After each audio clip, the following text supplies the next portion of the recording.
Эрхэм генерал.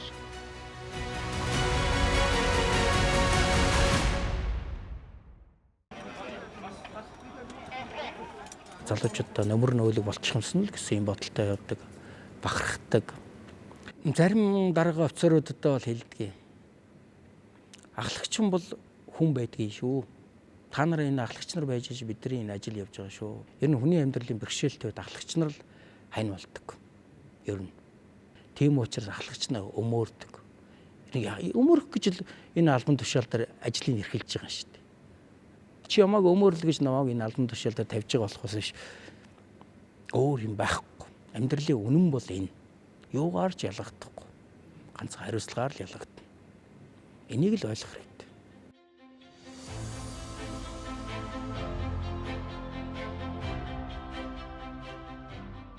Ийм албаар бахархгүй байхын арга байхгүй. Энэ албарын нэг эдэс болно гэдэг бол хувь тавилга.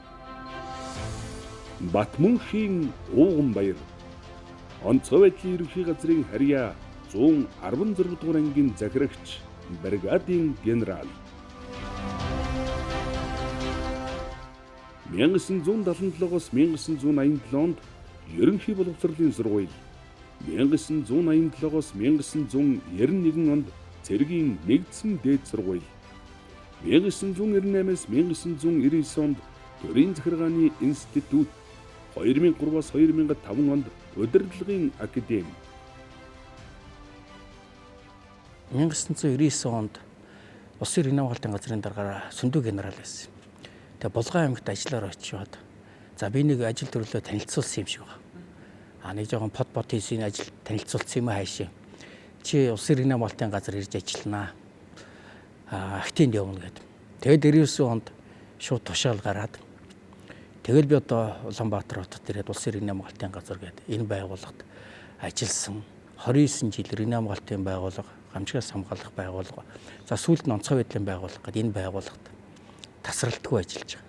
Ер нь 90-ад оны сүүлээс эхлээд иргэний хамгаалтын байгууллага дэлхийд даяараа менежментийн нэг төв шинжилгээ явагдаж эхэлсэн. Яг тэр үед одоо миний би ажиллаж байсан манай ахмадууд хэдэн хурандаа нар иргэний хамгаалтын байгууллага шинжилгээ асуудал хөндөж ярьсан. Гамшигын удирдлагыг одоо Монголд оруулж ирээ гэдэг ийм том шинжилгээг хийгээд маш олон талаас нь судлаад дэлхийд даяарын хандлагыг судалгаад судалгааны арга зүйг хэрэглээд ингэж одоо тайлан гарсан. Тэр тайланд бол иргэний хамгаалтынхаа хуулийг одоо шинжлэх шаардлагатай байна. Гамшигын удирдлагыг Монголд нэвтрүүлэх хэрэгтэй байна. Тогтолцооны хувьд анхаарах ёстой байна гэд хэдэн асуудлыг хөндөд гаргаад ирсэн. Маш туршлагатай хүмүүс ажилласан. Тэгсэн чинь бид их азтай. Тэр үед англи хүн англиас одоо яг энэ гамшигын удирдлагаар мэргэжсэн эксперт Монголд ирж ажилладаг. Манайд ч бараг 3-4 жил ажилласан шүү. Тэр хүн ирээл ерөөс гамшигын удирдлага гэдэг зүйлийг ярьж байгаа. Иргэний хамгаалтын одоо менежментийг ойлгодог байсан одоо миний бие гамшигын удирдлага ярихад бүр гайхаж байгаа байхгүй. Тэгэл бид нар ч гамшигын удирдлага гэдгийг ойлгож эхлээд 2001 оны 12 сарын 4-ний өдөр төрийн ордонд иргэний хамгаалтын байгууллага гэж байхад анх удаа гамшигын удирдлага боловсронгойлох асуудлаар хурал хийдэг. Тэр хурал дээр олон салбарын хүмүүс ингэ илтгэл тавьсан.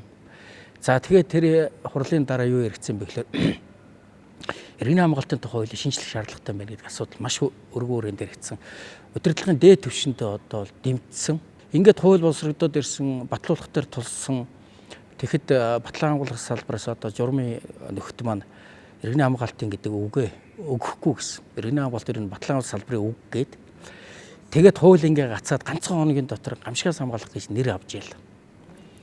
Тэгээ тэр үед их марзаа нэг тийм цолтой холбоотой асуудал цолоо өгөхгүйгээд тэгээ бидэрт ийм цол зүүгээд нэр ирсэн. Зайран залан чилүүтэй ийм цол зүүгээд одоо тэр нь одоо юу ч юм те түүхэн дээр байдаг л бах тийм ээ. Нөгөө төшмөдийг зайран залан гэж хэлсэн баг. Тэгээ бидлэн чи цолон дээр гацчихсан. Тэгээ нэг тэргүй ахмад ээд ахмад энэ тэргээд Оросын нэг усан болоотын цэргийн цолыг нэг дүүцүүлж ойлгож байгаа ийм цолтой болоод ингээд одоо бүтэн нэг нь одоо батлан салбарын бүтэн цэргийн байгууллага. Нөгөөх нь цагдаагийн ерөнхий газрын харийн дэс хагас цэрэгдсэн байгууллага, алт хүмүүстээ тэмцэх байгууллага. Нөгөөт нь хөдөө аж ахуйн яамны дэргэд байсан улсын нөөцийн газар гэх бүрэн одоо энгийн байгууллага. Ийм байгууллагыг 2003 онд хууль батлагдаад 2004 оны 1 сарын 1-нд засгийн газрын анхны тогтоол гараад энэ 3 байгууллагыг нийлүүлээд гамшигаас хамгаалах байгууллага байгуулчихсан юм. Одоо ингээд боцоод бодоод байж хат манай иргэн хамгаалтын газар ажиллаж исэн тухайн дарга нар ах нар маань ямар зоригтой тийм шинжилгээг хийж чадсан. Хэрвээ одоо Батлангуул салбар дотор байгаа гамшигын удирдлага гэдэг зүйлийг анхаарахгүй дэлхийн нийтийн чиг хандлага өөрчлөгдөж байгааг анзаарахгүйгээр одоо нэг тийм ээ албан тушаалдаа ч юм уу цоллондоо баригдаад тэндээ байгаа дэвэл одоо бид байгаа л байхсан байна. Гэвтэл эр зөрөг гаргаад маш том юм шинжилгээг хийж чадсан.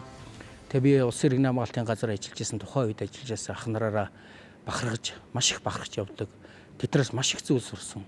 Тэгж л одоо энэ онцгой байдлын байгууллага гэдэг зүйл чинь 20 жилийн түүхийг үзэж байгаа. Анх байгууллагатай 3 байгууллага иргэн хамгаалтын 122 дугаар анги гэж байсан. Тэр талбай дээр жагсчихлаа. Цэргийн хувцастай, галын хувцастай, энгийн хувцастай хүмүүс гэдэг. Тэгээ бид нар чинь нэг хэсэг хувц сэргэл байхгүй таны хөхт айланбын тэрлэг гэдэг шүү дээ. Хөхт айланбаар материал хийчихсэн хувцастай. Нөгөөх нь яг сунаад ингээ өвдөг мөдөг гараад ингэчдэг. Тийм хувцастай анх гараагаа эхэлжсэн. Тэгтэл энэ 20 жилийн хугацаанд онцгой байдлын байгууллага бол үндэсний хэмжээний ард иргэдийнхаа итгэлийг даасан байгууллага болж чадсан. Сүүлийн үеийнхээ залуучууд энэ онцгой байдлын байгууллага яг л ийм л байсан байх гээд тиймэрхүү байдалд хандаад байгаа. Түүнээс түүх бол их өөр байсан. Түүхийг бол залуучууд аягүй сайн мэдж байгаа хэрэгтэй. Тэр ил зориг гаргасан, тэр тулгын чулууг тулж өгсөн, галыг өрдөж өгсөн, дагаж явсан миний бие тэрнээс хойш тэр түүч хилээд 20 жил аваад явж байгаа. Инээс чааш дахиад одоо ирээдүй болсон залуучууд энэ байгууллагыг авч явах ёстой шүү дээ. Ингэж л одоо 3 үеийн хэлхээсэн дээр манай байгууллагын түүх оршиж байгаа. Хувц сэргэл маань яаж шинжлэгдээ өөрчлөгдөв, журмын нөхд маань яаж ойлгов, яаж өнөөдөр төрийн цэргийн байгууллага болж яв, нислэг хэрэгтэй болоод авчлаа. Хэдийгээр одоо цөөхөн тооны маш онгоцтой ч гэсэн нис хүчнтэй болчлаа. Өнөөдөр тэр маань 150-60 түүний амь насыг аварчаад байж шít. Нислэг дэргээр очиод явуулчлаа. Сургалтын төвтэй болоод авчлаа. Ядарсан хэдэн албаагчтай эмчлэх совлын газартай болоод авчлаа. Хэдэн албаагчтай хувцсыг ойдлын цэгтэй хүртэл болоод авчлаа. Спорт хороотой болоод авчлаа. Үндэсний хэмжээний гамшиг судлалын хүрээлэнтэй болчлоо. Өнөөдөр гамшиг судлалын доктортой болчлоо. Дотоод иргэн их сургуультай болчлоо. Өөрийнхөө болсон хүчний гадаад дотоод Оросын холбооны улс иргэний хамгаалалтын актив, гал эсрэг үүсгэх актив сургаж байна. Бүх улс орнуудад явуулж байна. Энэ бүгдийг хэн хийж гисэн? Манай ахмадууд л хийж гисэн. Тэдний одоо хийсэн юмыг бид нар үргэлжлүүлж авч байгаа хамт олноороо өдий зэрэгтэй болоод явж байгаа байхгүй. Үндэсний аврах баригдаттай болчлоо. Улсын хэмжээнд үүрэг гүйцэтгэр болчлоо. Өчнөө одоо анги салбаруудыг байгуулчлаа. Аврах бүлгүүдийг байгуулж байна. Гэний чинь ард нь хүн ажил хийдэг юм байгаа үстэй. Түүнээс зүгээр л одоо гинт нэг шийдвэр гараад явдаг зүйл биш. Тэр чинь тооцсон, судлан тэгээ шийдвэр гаргуулна, хөөцөлтөн олон юм болно шүү дээ. Тэгжээж нэг юм болно. Улсын нөөцийн бүх агуулга савуудыг шинжилээд авлаа, засвар үйлчлэгийг хийгээд авлаа. Дахиад одоо томоохон хэмжээний аюул занал тохиолдсон үед нэн төрөнд хүмүүсийг одоо төр орогнох байр болон шатгууны нөөцтэй болох том агуулгын том төсөл хүртэл хийчихэл ингээ явж байна. Зарлан мэдээллийн системтэй бий болоод авчи. Ард иргэдтэй зарлан мэдээллийг шуурхаа хүргэчи. Утсан дээр нь одоо Япон Солонгост бол тэр байранд хэдэн хүн амьдарч байна. Тэр байрных нь хүмүүсийн бүртгэлээ зөвхөн тэр байранд нь зориулсан зарлан мэдээлэл очиж штэ. Ингээд л хурдтай явж байхад бид бас тэрнээс соцрохгүй гэдэг ийм зүйлүүдийг хүртэл хийгдэл явж байгаа. Судалгаа шинжилгээний ажлууд хийгдэж байна. Зүгээр нэг одоо практик талаас ярьж хөөрөл давхиж очиод ингэ бужигнаад байдаг юм биш шүү дээ. Судалгаа тооцоотой, статистик үзүүлэлттэй ингэж одоо шинжилгээ ухаанлаг байдлаар удирдлагыг хэрэгжүүлэхгүй бол одоо бүх юмыг одоо бий чадна гэдгээр явахгүй шүү дээ. Ийм л олон зүйлүүд хийгдэж байгаа. Тэг өнөөдөр нэг зүйлийг одоо сэтгэл хангалуун бардам хэлэхэд энэ улсын хурлаар батлагдсан төрийн бодлогууд гэх бодлогын баримт бичгүүд байдаг. Энэ бодлогын баримт бичгийн хэрэгжилтийг бараг 99% хангачаад байж байгаа байгууллага онцгой байдлын байгууллага. Энэ дотор нэг л зорилт одоо хэрэгжиж чадахгүй яваад байгаа. Энэ ямар зорилттой вэ гэхээр хотын дотор эрийн анх аврах ажиллагааны олон улсын төвчний дунд төвчний баг байгуулна гэдэг зорилт дэвшүүлчихсэн. Энэ баг ямар очиртай юм бол гадаад оронд газар хөдлөлт болсон үед одоо бид хэдийн ярьж байхдаа хэдхэн хоногийн өмнө Мянмар гэдэг улсад газар хөдлөлт боллоо шүү дээ. Тэгээ газар хөдлөлтийн гамшигын үед очиж үүрэг гүйцэтгэх 3 төвчний баг байдаг. Бидний потенциал бол дунд төвчний багтай болоо гэж бодож байгаа. Тэнд очиод яг бусад одоо олон улсын тэр гэрчлэгийг авсан багуудтайгаа яг нэг хэлээр хамт ажиллах энэ зүйлийг яриад байгаа. Хэрвээ энэ бага байгуулчих юм бол бид төрийн бодлогыг 100% хэрэгжүүлсэн засгийн газрын агентлаг болно.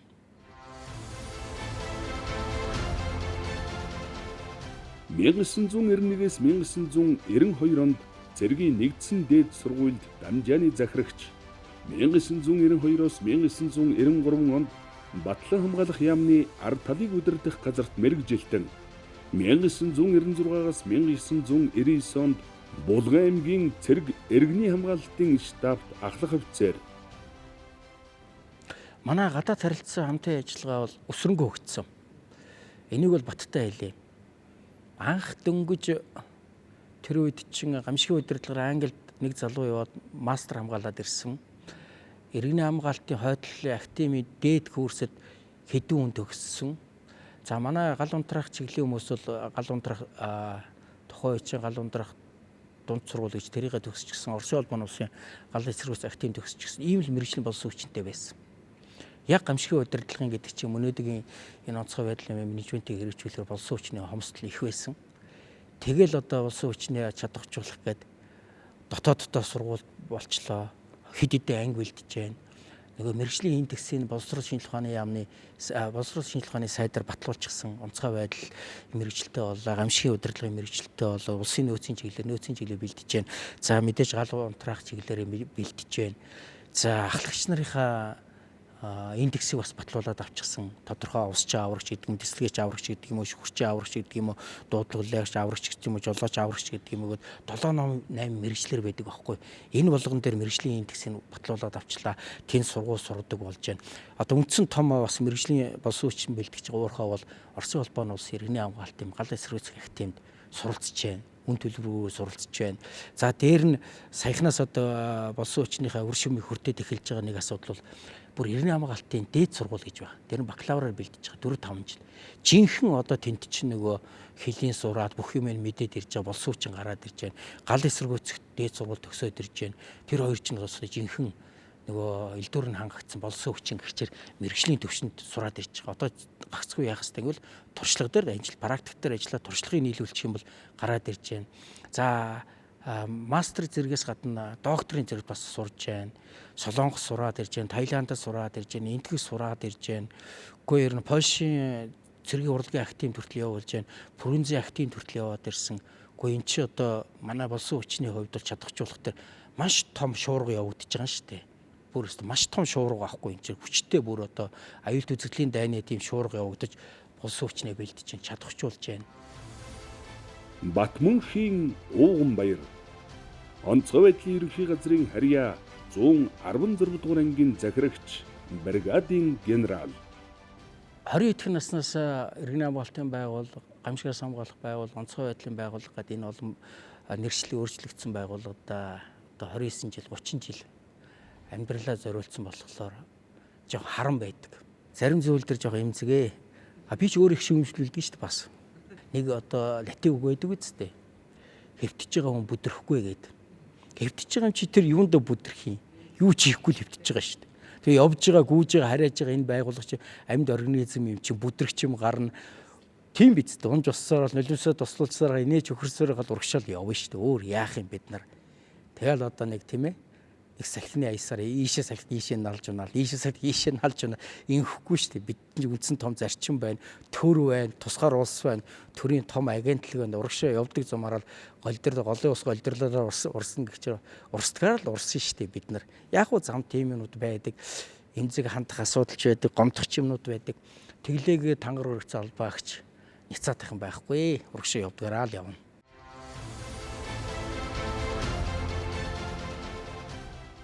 1999-с 2004 онд улсын иргэний хамгаалтын газарт мэргэжилтэн 2004-өөс 2012 онд гамшигаас хамгаалах ерөнхий газар, онцгой байдлын ерөнхий газарт эрдэм шинжилгээний ажилтан, бодлого төлөвлөлт, бэлэн байдал хариуцсан ахлах офицер, хэлтсийн дарга, бодлогын газрын орлогч дарга 2012-оос 2015 онд Сэлэнг аймгийн онцгой байдлын газрын дарга.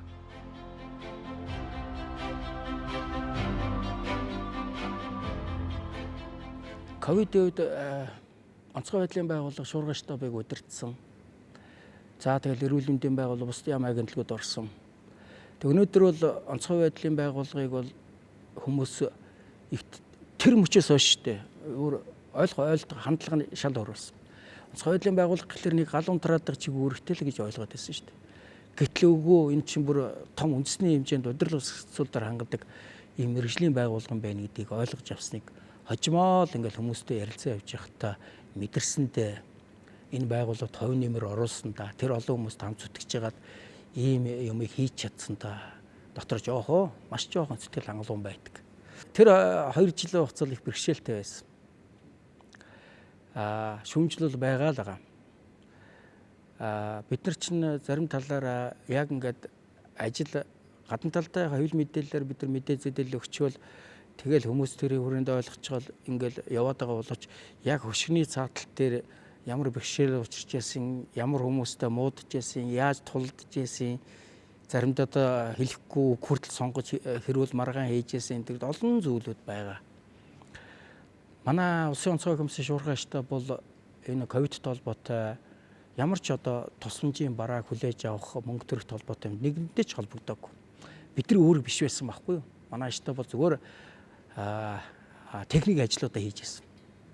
Яг үнэн төрхөнд тэр өшгөний задал дээр ямар байсан гэдгийг хэлж явах хэрэгтэй. Тэгээд тэр талаараа үннийг өгүүлсэн нэг юм тэрэлчих юм бол дараагийн залуу үе болсон хүчнүүд дээр хэрэгтэй болов гэж бодож байна. Тэгээ өнөөдөр би хамт ажиллаж байсан тэр Яма агентлагийн хүмүүсээр маш их бахархдаг. Тэгээ бидэрт нэг өрөө байсан. За яаж ядар зүдэрж байсан бүгд ёлтох ёс зүйтэй байжгаад дуусна шүү гэд. Үнэхээр одоо үний хүмүүс чанар тэгтлээ муудагдсан юм байх таа гэж хүртэл бодогдох үе байсан.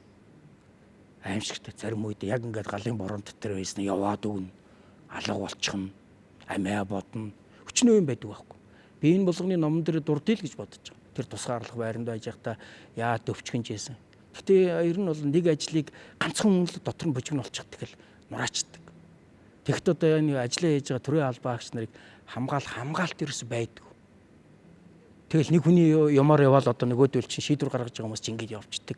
Үгүй энэ ч тэнд ажиллаа хийж байгаа тэр мэрэгжлийн хүмүүсийг хамгаалах гэж төрөл байдаг юм байгаа үсттэй. Алдаа гаргасан ч Монгол хүнээ хамгаалаад зогсож яадаг тийм төр байх хэрэгтэй шүү дээ. Түүнээс зүтгэж байгаа амтан дээр юмыг нялзаачих гээд ингэж байдаг чи болохгүй л байхгүй. Би энэ болгоныг би тэр номон дотор өгүүлэе гэж бодож байгаа. Бидэрт аягүй том сургамж үлдээсэн. Ялангуяа Монгол улс дахиад ийм халдвар төвчин гарах юм бол яа тэмцэх үү, ямар арга хэмжээг авах уу, яаж чичирдахгүй байх уу гэдэг зүйл их чухал юм байл.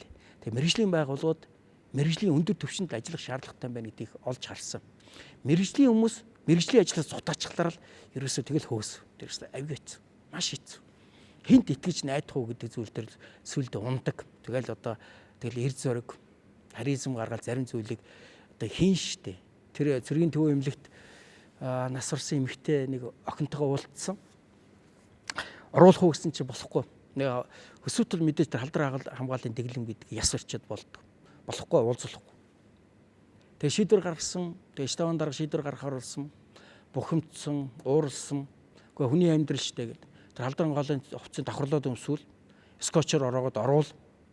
Хэн хариуцах юм? Би өөрөө хариуцъя. Шийдвэр гаргана оруул.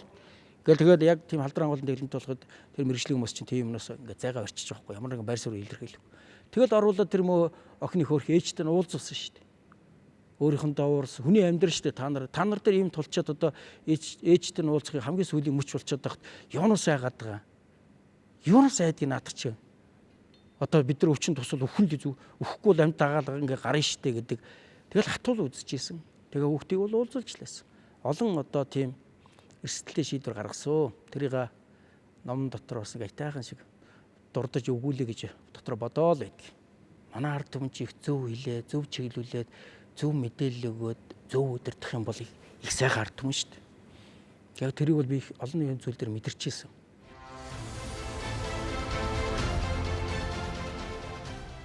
(2015-аас 2016 онд онцгой байдлын ерөнхий газрын гамшигаас урьдчилан сэргийлэх газрын дарга 2016-аас 2017 онд онцгой байдлын ерөнхий газрын гамшигын шуурхай удирдлагын газар 2017-аас 2024 онд онцгой байдлын ерөнхий газрын дэд дарга 2024 оноос гамшигаас хамгаалах сургалтын төвийн захирагчаар томилогдсон ажиллаж байна.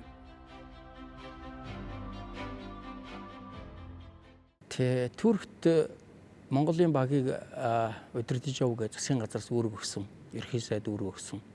Тэгээ Монгол улс ч одоо хөгжлийн 100 жилд бол анх удаа газар хөдлөлтийн тим ажиллагаанд бол Монголын баг явж байгаа. Манай онцгой байдлын байгуул албан агчаас гадна зөрчилдөгчний эмч нар маань явсан. Гайхалтай байсан. Их сонин шүү дээ бид нар Туркийн Газиантеп гэдэг хотод буучгаал хамгийн хүнд газрын алийг ингэж асуугаал тэр дунд гараал ингээл давчихсан 200 гаруй километр дахиад очсон захаас нь яваалаасан чи ганц нэг байшин унтсан харагдаад оо ийм л юм байдгийн бэ ухааны бодол хотын төв рүү орсон чинь бүр сүрчихсэн байсан. Тэр хотын төв ерөөсөд байшин барилга 90% суурьчихсан. Тэгэл хүн ашгаралдаад уйлдаалгаа гал мал асаал хөл толгойн олдохгүй тоосон босчихсон. Тэгээ тимийн рүү яваал очсон. Тэгэл орсон, тусалсан. Тэгэл агир зэрэгтэй. Гэхдээ яг зовлонго хамт хуваалцж байгаа байхгүй. Тэгээ тэнд байж байгаа Татай хотын тэр нэг жандармын нэг байшин жандармын офис нь урчсан. Тэнд чи бид нар бас нас орсон хүмүүсийн баримжааг хэлж тогтоож өгсөн шүү дээ. Нохотойгоо угнаасаа тэр нуранган доор нас уртсан хүний чинь удажчихлаар үнэр танаар ойлгомжтой бидэрт мэддэгдэг юм чи. Тэгээ тэнд нь гэрээ барьж өглөө жандармуудад нь заалаа, хаяа маягийн шуугаараа ингээд ингэдгийн энэ гэсэн. Нөгөөдөө чинь гэр бариад оргоц. Хожим сонсноо өндөр уул нь манай гэр баригдсан байгаа гэсэн. Тэгээ тусанчийн барааг өгсөн. Манай албан агч нар ерөөсөө яг тэрийг хий гэсэн үүрэг даалгавар ягштал биелүүлнэ. Яг нэг хүн шиг нохоо маань хүртэл манай цэргийн төв эмнэлгийн эмчнэр маш чадвартай. Тэнд бүр гайхагдсан шүү дээ. Нөгөө орон нутгийн иргэд сүулдэ манайханд үзүүлэх гэж цовоо зогсчдөг. Манайхан чи бүр яг байшин барилгын дунд нь очиод эмнэлгийнхаа майхан палатыг барьчихсан. Цэргийн эмнэлгийнхэн дээр ирсэн. Манайхан ч нэг тийм богино тактикийн эмнэлгийн тусламж үзүүлэхдээ бүр мэрэгсэн хүмүүс байдгийн байлээ шүү дээ. Туркийн ингээ зураг мураг үзаал ингээл янз бүр юм яриад тахт манайх бол дор гэл дор нийлүүлэл оёохын оёол одоо өстой яс масын нийлүүлэл дор нь гаргаж байгаа юм чи. Үнэхээр нь чадвартай юм байлаа бахархсан. Ийм 10 хоногийн явсан. Тэгээ ард түмнийхээ даалгаврыг биелүүлсэн, тусламжийг хөрөж чадсан, хүний аймнаас аварсан, олон зүйлүүдээр яасан. Тэгээ Монголоос ирсэн гэсэн чинь тэндээс хүмүүс гайхаад байсан. Монголоос уу тий. Тэгээд яаж ирсэн? Онгоцоор ирсэн гэл. Бараг бид нар чинь нэг мориор өрөөд ирсэн юм шиг гайхаад асуугаад байгаа байхгүй. Тэгээд гой харилцааг бид нар бий болгож өгсөн. Тэгээд энэ бол одоо хоёр улсын хоорондын харилцаа, зов зүдэрж байгаад очиж байгаа Монгол хүний сайхан сэтгэл. Дээр нь бас бидний хиймэр байсан, өдөр болгон газар хөдөлж байсан, байшинд барилга дотор байхад газар хөдөлж байсан. Энэ залуучуудын бас хиймэр аз байна шүү дээ, тий. Эр зориг байна, тусалчий гэж байгаа сэтгэл байна. Тэгээ гадаад улс орны аврах баг энэ төр чинь дали байшин дээр очихлаар ингээл цагаан самбар дээр бодоо, тооцоо моцоо. Манайд бол ер нь тэгэл тусалчийг л орно шүү дээ. Эр зоригтой. Ингэж л одоо даван туулсан. Энэ бол Монгол улсад бол маш том туршлага болсон. Баг хэрэгслээс ахуулаад, хувьц хэрэглээс ахуулаад, зохион байгуулалтаас ахуулаад цаашдаа юу анхаарах хэвээр, ямар бэлтгэл хангах хэвээр Монгол оронд ийм болцсон үедээ бид яаж хариу аргамж яах вэ? Ямар бэрхшээлүүд учрах уу? Гэл одоо даруйн цэврээс ахуулаад, голын ус бохирдохоос ахуулаад, өвчин зовлонгоос ахуулаад, тэгэл олон нэрвцсэн хүмүүсийг байршуулахаас ахуулаад, хоол унднаас ахуулаад, гэрэл цахилгаанаас ахуулаад, зам эвдэрлээс ахуулаад, эмнэлгийн тусламжаас ахуулаад, за тэгээ олон байгууллагыг уялдуулахаас ахуулаад бас олон бэрхшээлтэй асуудал үүсдэг юм байна гэдгийг бид нар биеэрээ мэдэрсэн манай хамт олон. Батмунхийн Ууган баяр онцгой байдлын ерөнхий газрын харьяа 116 дугаар ангийн захирагч бригадын генерал. Өвөл боллоо, цасварлоо, зуд боллоо, зам даваа хаагдлаа, өвлжинд цас дарагчлаа, онцгойг албагч явж байна. Салхи шуурга боллоо, төөрлөө, онцгойг албагч явж байна. Уур ус боллоо, усан живлээ, онцгойг албагч явж байна. Малын өвчин гарлаа, хорой цэрийн дэглэм сахиуллаа, автомакс нуруундаа үүрчээд машины дугаар ариутгаа зогсож байна. Онцгойг албагч явж байна. Төөрчлөө, бодилчлаа, олооч гэхэлэр онцгойг албагч явж байна. Байшин дээрээс нислээ өвхлээхэд онцгойг албагч очиж байна. Гэр дотроо чойжо мартчлаа, хүүхдээ чойжилчлаа, хэн очиж байна? Онцгойг албагч очиж байна. Ингээд бодглохлоор Монгол орн тохиолдож байгаа бүхий л аюул ослын голомтод ард иргэдийн дуудлагаар хэн явж байна? Онцгойгийн албагч явдаг. Шүн дунд жирийн иргэн дуг нойрон дотор халуун хүнжил дотор ундж яхад дуудлага аваад босоод гэрийнхэн босхийг давна гэдэг хамгийн том бэрхшээл байдаг. Энийг тэр болгон олон хүн мэдэхгүй. Тэгж халуун хүнжлээсээ гараад дуудлага аваад үүргээ гүйцэтгэх гэж явж байгаа нь онцгойг албагч. Ийм учраас таны амнасыг хамгаалах гэж энэ хэдэн цэргүүд энэ онцгой байдлын албаныхан чи хичээл зүтгэл гаргаж байгаа. Тийм учраас жижиг сажиг ялихгүй юм дээр битгий их сандраад, битгий их нэг тийшээ туйлшраад, битгий их өөсрөөрөө бид мэрэгжлийн хүмүүс олон талаас нь тунгаад бидэрт алдаа оноотой зүйл байгаах тэр болгоноо сайжруулах гээд төгөлдржүүлэх гээд үүргээ биелүүлэх гээд бид нар хичээж байгаа. Өөр хүмүүс явахгүй юмд манай муу эдэн зэргүүдл явж байгаа. Энийг л та ойлгороо л гэдгээ хэлэх гэсэн. Таны өр хүүхэд ч гэсэн бас онцгойд ажиллаж байгаа. Таны өр хүүхдийг хамгаалах гэд манай онцгойгийнхан зүгээр л өгдөөгүй гараал явж байгаа. Ямар ч тайлбаргүй. Ийм л алба. Ингэж л өнөөдөр Монгол улсын үндэсний аюулгүй тусгаар тогтнолыг баталгааг хангахад зүтгэж байгаа босоо хэмэртэй байгууллага онцгой байна да. Би онцгойг албаагч учраас энийг л баттай хэлэх гэсэн.